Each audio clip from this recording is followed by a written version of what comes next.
হযরতে বিবি আসিয়া শুধু একাই জান্নাতে যাবে না, বিবি আসিয়ার যিনি দাসী ছিল এই দাসীও কিন্তু ইসলাম ধর্ম গ্রহণ করেছিল। এই দাসীও জান্নাতে যাবে। এই দাসীর নাম ছিল মাসিতা। কি নাম ছিল? মাসিতা। এই দাসী কেমন কষ্ট করতো জানেননি? আরে বাবাজি, একদিন হঠাৎ করিয়া বিবি আসিয়ার মাথার চুল আশ্রয়িতেছে এই মাসিতা। বিবি আসিয়ার চুল ছিল এত লম্বা যে উনি যখন গোসল করতেন চুলগুলো আশ্রয় দিতেন এবং চুলগুলা রৌদ্রে শুকাইতে দেওয়া লাগতো। জান্নাতি নারীদের চুল অনেক সময় বড় বড় ছিল। কিতাব ঘাটলে পাওয়া যায় দুনিয়াতে যত জান্নাতি নারী এসেছে তাদের অধিকাংশের চুল অনেক বড় ছিল। তো যে কথাটা বলতেছিলাম, ওই যে মাসিতা দাসী এই যে চুলগুলো শুকাইতো, চুলের সেবা যত্ন করত, এই মাসিতার হাত থেকে হঠাৎ করে একদিন চিরুনিটা মাটিতে পড়ে যায়। এই মাসিতা চিরুনিটা উঠাইলো। উঠানোর সময় মুখ ফসকে হঠাৎ করে বলে ফেলছে বিসমিল্লাহ।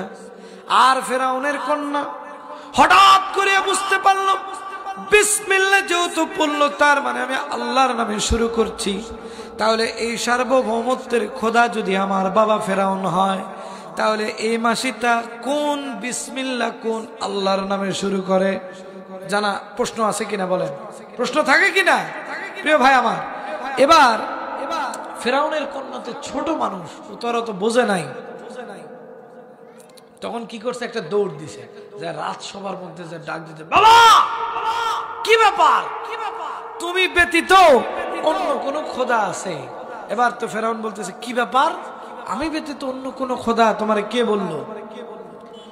তখন এবার ফেরাউনের কন্যা ডাক দিয়ে বলতেছে, বাবা আমি লক্ষ্য করলাম তোমার স্ত্রীর যেই দাসী, আমার আম্মার যেই দাসী, সে চিরুনি উঠানোর সময় কেন যেন বিসমিল্লাহ বলল।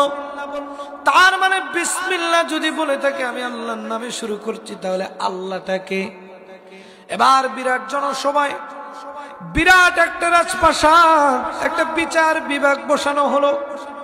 এই বিচার বিভাগের মধ্যে মাসিটাকে ডাক দেওয়া হলো।